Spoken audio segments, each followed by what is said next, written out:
I've always heard that being a twin is like having a built-in best friend for life. But for me, having a twin brother, Jake, was more like living in the shadow of someone who could do no wrong. From the moment we were old enough to walk, it was clear that Jake was the golden child, while I was the so-called black sheep. Jake was everything my parents wanted in a child, or at least that's how they made it seem. He was quiet, obedient, and gifted, excelling in academics and impressing teachers left and right. Me? I was the outgoing one, the one who loved playing soccer after school and doodling in my notebooks instead of memorizing equations. My interests were labeled distractions, and no matter how hard I tried, I could never measure up to Jake. Birthdays were a stark reminder of our different treatment. For our 10th birthday, Jake had a magician, a bounce house, and a cake that looked like a miniature castle. I got a store-bought cupcake with a candle on top, hastily handed to me while my parents fawned over his party. I wasn't even allowed to invite friends because the budget was tight. The truth? There was always a budget for Jake's happiness, but never for mine. The only light in those years was my grandmother. She was my champion, my safe haven. Whenever she visited, she'd bring my favorite chocolates or slip a crisp $5 bill into my hand with a wink. "You're special, you know," she'd say, brushing my hair back. "One day they'll see it too." Her words were a balm, but they couldn't heal the constant wounds of favoritism and neglect. By the time we reached middle school, my parents' blatant favoritism had morphed into something harsher: open ridicule. Jake's A's and perfect scores were celebrated with dinner outings and new gadgets, while my B's and occasional C's earned me lectures and confiscated privileges. "Why can't you be more like Jake?" became the soundtrack of my childhood. Even when I excelled at something, like winning a soccer tournament or having my art selected for a school showcase, it was dismissed. "That's nice," my mom would say distractedly, flipping through Jake's latest report card. It was as if no achievement of mine could ever compete with his. Jake, for his part, reveled in his golden status. At first, I thought he was just playing along to keep our parents happy. But as we grew older, I realized he wasn't just benefiting from their favoritism. He was actively using it to his advantage. If he broke something, he'd blame it on me. If he forgot to do his homework, he'd claim I distracted him. Our parents, ever eager to preserve their image of Jake as the perfect child, believed every word. Once, he stole money from my mom's purse to buy a video game and convinced her I had taken it to buy snacks for my friends.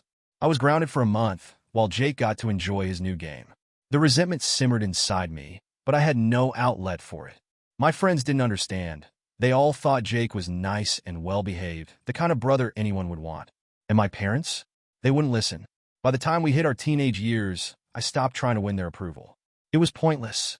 What I didn't realize was that Jake's jealousy toward me was growing too. He hated that I had a wider circle of friends, that people naturally gravitated toward me despite my shortcomings. He hated that while he excelled in academics, I excelled at making connections. The tipping point came on our 14th birthday. For once, my friends went out of their way to make me feel special. Jake's friends, on the other hand, didn't even show up for his party. I had no idea why, but it set something dark in motion. The next week, whispers started at school. People began avoiding me, their gazes lingering with a mix of pity and suspicion. I didn't understand what was happening until one of my friends, hesitant and apologetic, told me the truth. Jake had been spreading rumors that I was violent at home, that I physically abused him because I was jealous of how much our parents loved him. At first, I laughed it off. The idea was absurd. But as the rumors gained traction, the laughter stopped. Jake had taken things to a level I couldn't have imagined, going so far as to give himself bruises and black eyes to prove his claims. My parents, of course, believed him without question. And just like that, my life spiraled out of control. The day after our 14th birthday, I walked into school feeling unusually lighthearted. The celebration with my friends had been a rare bright spot, and for once, I felt like maybe things were looking up. That hope was short-lived. By lunchtime, I could feel the weight of stares following me in the hallways. People whispered as I passed, their conversations halting the moment I got close. By the time I reached the cafeteria, my usual table of friends was eerily quiet. I sat down, expecting the usual chatter, but instead, there was an awkward silence. My closest friend, Claire, wouldn't even meet my eyes. "What's going on?" I finally asked, my voice breaking the tension. Claire hesitated, looking at the others as if seeking their approval. Finally, she sighed. "It's Jake," she said. "He's been saying some things about you. About how you're, violent at home." I blinked, completely taken aback. "What are you talking about?" Claire avoided my gaze. He said you hurt him, that you've been hitting him because you were jealous of how much your parents love him. I felt like the air had been knocked out of me. You believe him? I asked, my voice shaking. Claire shifted uncomfortably. He showed us bruises, okay? It's not like he just made it up. I left the cafeteria in a daze, my heart pounding with anger and disbelief. Jake, my own brother, had done this. It wasn't enough for him to be the golden child. He had to destroy me completely. When I got home, I stormed into his room, slamming the door behind me. What the hell is wrong with you? I shouted. Jake barely looked up from his video game. What are you talking about? He said casually, his tone dripping with feigned innocence. You know what I'm talking about. I yelled. The rumors. The lies. Why are you doing this to me? He finally turned to face me, his expression infuriatingly smug. Because you deserve it, he said coldly. You've had everything handed to you your whole life. Friends, attention, everything. Maybe it's time you see what it feels like to lose. I was stunned. You're insane, I whispered, my voice trembling. Do you even hear yourself? I've never done anything to you. Jake's smirk widened. Doesn't matter. Everyone believes me, and no one's going to believe you. So go ahead, cry about it. You're just proving my point. The rumors escalated quickly. Jake's fabricated bruises and twisted stories spread like wildfire. Teachers started looking at me differently, and whispers followed me everywhere I went. Even my parents began to treat me like I was dangerous. Then came the day I was called to the principal's office. Jake was already there, sitting next to my parents with tears streaming down his face. I'm scared to be around her, he said, clutching my mom's hand. She's so angry all the time. She hits me when no one's around. I couldn't believe what I was hearing. That's a lie, I shouted. Enough, my dad barked, his face red with anger. You've embarrassed this family enough. The principal looked at me with disappointment. We have a zero-tolerance policy for bullying, he said. Your actions are unacceptable. But I didn't do anything. I pleaded. He's lying. The principal shook his head. We can't ignore what we've seen. You'll be suspended for 10 days. Hopefully, this will teach you a lesson. When we got home, things went from bad to worse. My dad didn't even let me get a word in. You're a disgrace, he said, his voice laced with disgust. I can't believe I raised a bully. I'm not a bully, I cried. Jake is lying. He's been lying this whole time. Enough, he shouted. Pack your things. You're not staying here anymore. I froze. What? You're moving in with your grandmother, he said firmly. I can't have you terrorizing this family anymore. I turned to my mom, desperate for some support, but she just looked away, tears streaming down her face. I'm sorry, she whispered, but this is for the best. Jake watched from the stairs, a satisfied smirk on his face. My heart broke as I realized that my parents had chosen to believe him over me. No amount of pleading could change their minds. That night, my grandmother came to pick me up, and I left the only home I'd ever known. As we drove away, I looked back one last time, vowing to myself that I would prove them all wrong. I'll never forget the principal's office that day. It felt like stepping into a courtroom where the verdict had already been decided. My parents sat on one side, my mom gripping Jake's hand like he was the victim of some unspeakable horror. Jake was all crocodile tears, sniffling and staring at the floor, playing the part of the wounded little brother. The principal, an older man with graying hair and a no-nonsense demeanor, turned to me. We've heard serious allegations about your behavior at home, and given the evidence Jake has provided, we need to address this. What evidence? I shot back, my voice shaky. Bruises he gave himself? Lies he's been telling? Jake gasped, as if I had just accused him of a heinous crime. She's always like this, he said, his voice trembling. Always blaming me for everything. My dad slammed his hand on the table. Enough.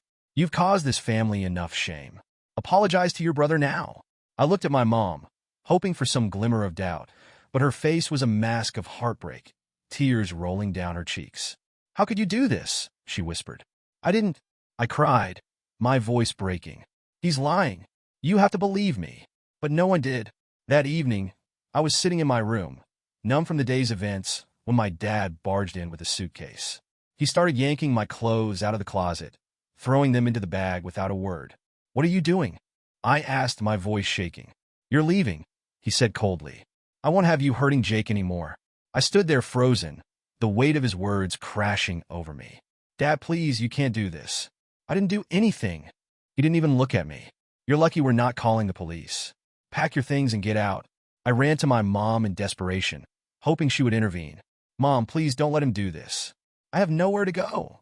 She looked at me with tear-streaked eyes and said, Your father is right. It's for the best. Jake stood in the hallway, watching the scene unfold with a smug smile. Good riddance, he muttered under his breath. By the time my grandmother arrived, I was sitting on the porch with my suitcase, tears streaming down my face. She rushed out of the car, pulling me into a hug. Oh, honey, she said, her voice trembling with anger. This is not your fault. You hear me? None of this is your fault. She stormed up to the door, banging on it until my dad answered. How dare you treat her like this? She shouted, her voice shaking with rage. She's your daughter. For God's sake. She's a danger to my family, my dad shot back. She doesn't belong here. If you ever contact her again, my grandmother warned, I'll make sure CPS and the police know exactly how you abandoned your child. With that, she turned on her heel and marched back to the car, her hands trembling as she gripped the steering wheel. As we drove away, I glanced back at the house that had been my home for 14 years, now just a distant silhouette in the rearview mirror. Where are we going? I finally managed to ask. To my house, she said firmly, where you'll be safe. For the first time that day, I felt a small spark of hope. My grandmother was my lifeline, the one person who believed in me when everyone else had turned their back. But as comforting as her presence was, I knew the scars of that night would stay with me for a long time. Living with my grandmother was like stepping into a sanctuary. Her small but cozy house became my safe haven. Every morning, she would make me breakfast, leaving encouraging notes by my plate. You're stronger than they ever gave you credit for, one note read. It was the first time in years I felt seen and loved for who I was. Returning to school after my suspension, however, was a nightmare. Jake had solidified his web of lies, and I was now the school's favorite villain. The hallway felt colder, every glance a dagger. Conversations hushed as I walked by, replaced by the unmistakable sound of whispers. Even my teachers, who once praised me for my participation, now looked at me with thinly veiled disappointment. Jake, on the other hand, was thriving. He'd become the center of attention, basking in the sympathy and validation from classmates who believed his lies. He ignored me entirely, except for the occasional smirk when he caught me sitting alone in the cafeteria.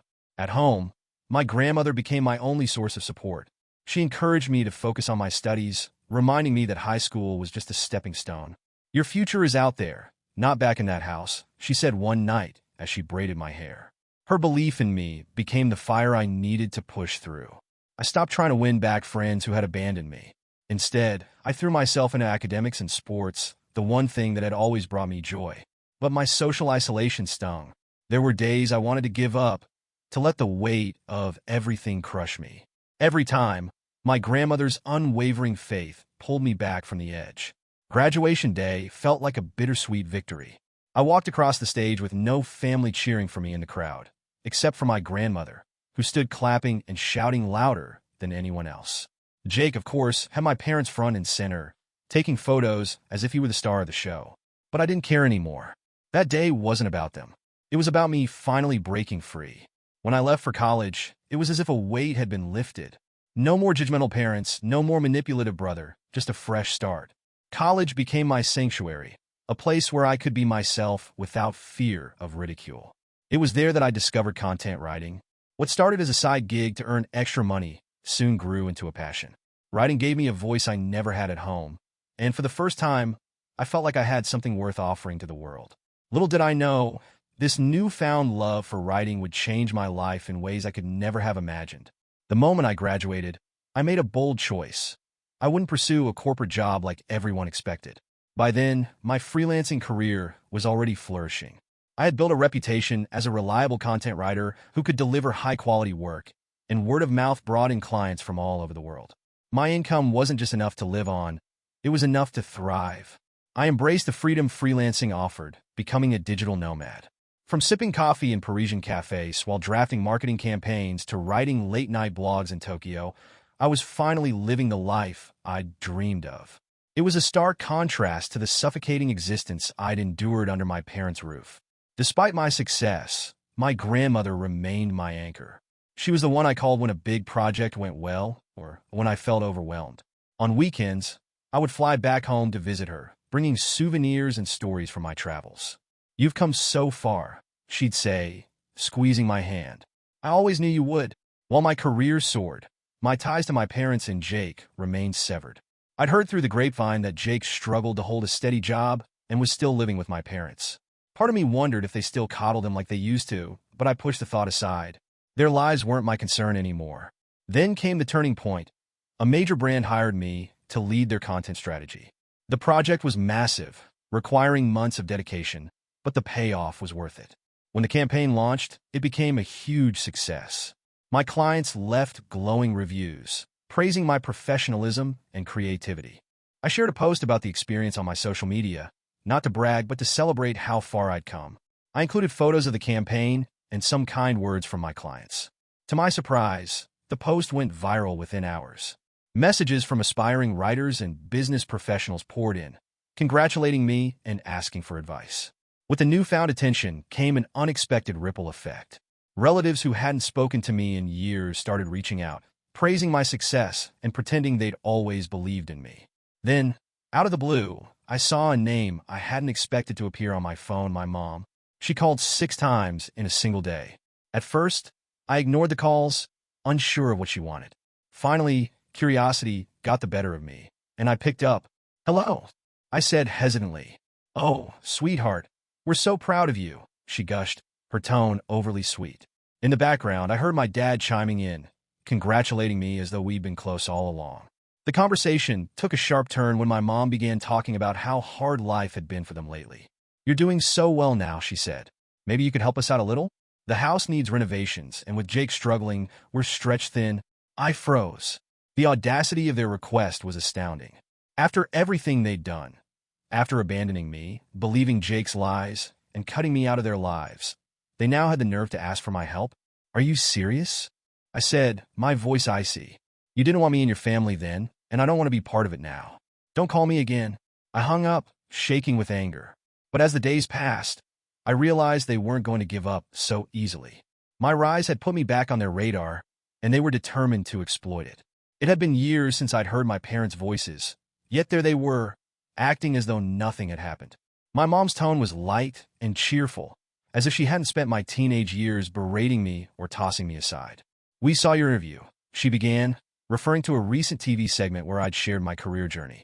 "You've really made something of yourself. We're so proud of you." Her words caught me off guard. "Thanks," I said cautiously, unsure where this was going. Then, like a predator circling its prey, she pounced. "It's been tough for us lately, you know. The house is falling apart, and Jake's been struggling to find steady work.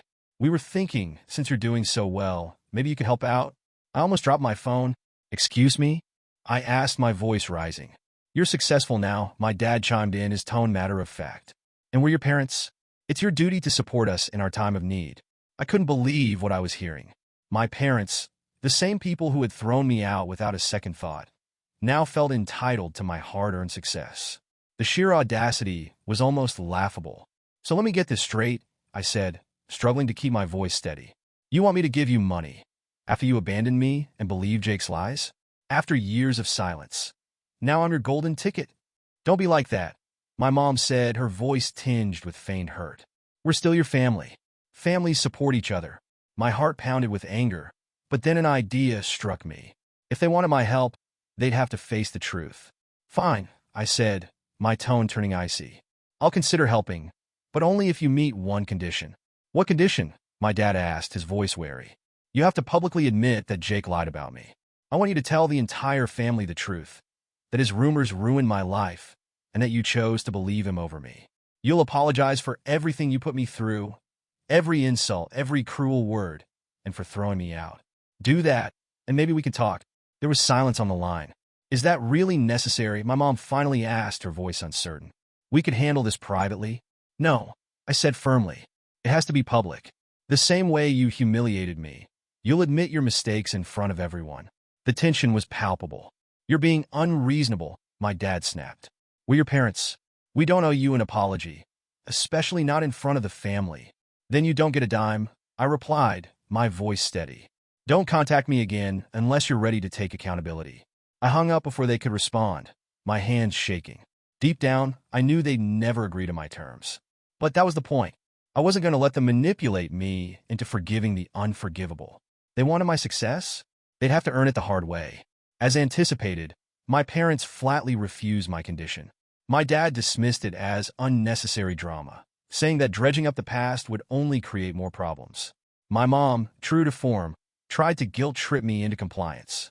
"We're your parents," she said, her voice cracking with practiced sadness. "We raised you. This is how you repay us?" But I wasn't buying it. "You didn't raise me," I reminded her coldly. "Grandma did. And as far as I'm concerned, you don't get to rewrite history just because it's inconvenient now." Cutting them off again felt like ripping off an old scab. I expected them to retreat and lick their wounds, but instead, Jake came charging in, his arrogance as sharp as ever. "Hey, sis," his message began, oozing with fake familiarity. "I heard Mom and Dad reached out to you. I guess you gave them some crazy ultimatum about me. Huh? Let me save you the trouble. They'll never throw me under the bus. They love me, unlike you." It got worse from there. Jake admitted to spreading the rumors that had ruined my life, though he brushed it off as teenage drama. "It's been years," he wrote, as if that absolved him of everything. "You need to grow up and move on. Stop being selfish and help them out. You're unmarried and childless. Anyway, what else are you even doing with your life?" His words hit like a punch to the gut, not because they were true, but because they laid bare just how little he thought of me. He genuinely believed I owed them something, that their mistreatment was just a footnote I should sweep under the rug. Fueled by a mix of anger and resolve, I decided it was time for the truth to come out. No more whispered secrets, no more sweeping things under the rug. If my parents and Jake wanted to cling to their version of events, I'd make sure everyone else knew the reality. I spent hours crafting an email to my extended family. I laid everything bare: Jake's lies, my parents' favoritism, and the emotional abuse I endured growing up. I described how they had kicked me out over false accusations and abandoned me to fend for myself. To ensure they understood the gravity of my claims, I attached screenshots of Jake's text messages, including his confession about fabricating the rumors. "This is the truth," I wrote in my closing. "For years, I've been carrying the weight of their actions. I won't be silent anymore." Hitting send felt like a moment of catharsis. I knew it would stir up chaos, but for the first time, I felt like I was reclaiming my narrative. If my parents and Jake wanted to keep living in their bubble of lies, they could, but now the rest of the family would know who they really were. The fallout from my email was immediate and explosive. My phone buzzed constantly with messages and calls, not from my parents or Jake, but from extended family members who had been blindsided by the truth. I had no idea things were so bad. One aunt said over the phone, her voice heavy with regret, "Why didn't you ever tell us?" "How could your parents do that to you?" Another relative texted. "We're so sorry we didn't see it sooner." The apologies poured in, bringing with them a strange mixture of relief and anger. Part of me appreciated the validation, but another part wondered why no one had noticed or intervened back then. My parents, predictably, were furious. I woke up to a flurry of enraged voicemails from my mom. "How dare you air our private family matters?" she shrieked in one. "You've humiliated us." Jake wasn't any better. He sent me a string of venomous texts, accusing me of trying to destroy the family. "You're so bitter," one message read. "No wonder no one wants you around." I forwarded every message to my lawyer, who wasted no time drafting a cease and desist letter. "If they contact you again in any way, we'll escalate this legally," she assured me. The letter worked like a charm. The messages stopped immediately, and for the first time in years, I felt like I could breathe. Through it all, my grandmother remained my unwavering support system. "You did the right thing," she said one evening as we sat on her porch. "They needed to be held accountable, even if it's years too late." Her words meant more to me than she could know. Despite the chaos, knowing that she was proud of me validated every step I'd taken to reclaim my life. With my family's harassment silenced and the truth finally out, I began to feel something I hadn't in a long time: peace. I wasn't just surviving anymore. I was thriving, free to focus on my work, my future, and the relationships that truly mattered. With the chaos of my family behind me, I turned my focus to something far more important: healing. For so long, I'd been running on sheer determination, pushing myself forward to prove I could thrive despite my past. But now, I wanted more than success. I wanted peace. I started therapy, an intimidating but necessary step. Unpacking years of neglect, betrayal, and rejection wasn't easy, but my therapist helped me see that I wasn't defined by my family's actions. "You didn't deserve what they put you through," she told me during one session. "But the strength it took to survive? That's yours. No one can take that away." Meanwhile, my career was hitting new heights. Invitations to speak at seminars and podcasts started pouring in after my viral success. At first, I was hesitant. Public speaking wasn't my forte, and sharing my story felt vulnerable. But my therapist encouraged me to see it as a way to reclaim my narrative. At my first seminar, I stood in front of a room full of aspiring writers, sharing not just tips and tricks for content creation, but my personal journey as well. Your past doesn't define you, I told them. Your perseverance does. The applause at the end wasn't just for my professional advice. It was for the story of resilience I'd shared. Through it all, my grandmother remained my constant. We spent our weekends together, gardening in her backyard or baking her famous apple pies. Those quiet moments were a balm to my soul. A reminder that family could mean love, kindness, and support, not manipulation or betrayal. Your strength amazes me, she said one day as we pruned her rose bushes. I always knew you were destined for something great, but seeing it unfold? It's the greatest joy of my life. Her words stayed with me, pushing me to keep growing and healing, inspiring others through my story, and surrounding myself with people who truly cared about me helped me turn the pain of my past into something meaningful. For the first time in years, I felt whole. 2 years have passed since I severed ties with my parents and Jake, and every day I'm reminded that I made the right decision. My life is nothing like the chaos I left behind. It's calm, fulfilling, and filled with the kind of love and purpose I never thought I'd have. My grandmother remains my rock. She's not just family. She's my best friend and my fiercest supporter. On weekends, we continue our cherished traditions, gardening, baking, or simply sitting on the porch with cups of tea, talking about everything and nothing. I've made it a point to spoil her, showering her with little surprises like her favorite chocolates or the new gardening tools she's always eyeing but never buys for herself. As for my parents and Jake, they've become little more than a distant memory. Occasionally, I'll hear from a relative about how they're struggling or how Jake's life hasn't turned out the way they expected. But their stories no longer have power over me. They're just reminders of how far I've come and how crucial it is to set boundaries with toxic people, no matter who they are. I've continued to thrive in my career. Speaking engagements and podcast invitations have become a regular part of my life, and I've even started mentoring young writers. Watching them chase their dreams with the same determination I once had fills me with pride. The most important lesson I've learned is that family isn't defined by blood. It's defined by love, respect, and the people who choose to stand by you through everything. For me, that's my grandmother, the friends I've made along the way, and the life I've built on my own terms. Sometimes when I reflect on my journey, I think about the scared teenager I once was, the girl who was thrown out with nothing but a suitcase and a heavy heart. I wish I could tell her that everything would work out, that the pain she endured would one day fuel her strength. Because it has. I'm no longer the girl defined by her family's rejection. I'm a woman who overcame it, who found love and worth in herself. And that, more than anything, is the life I fought for and won.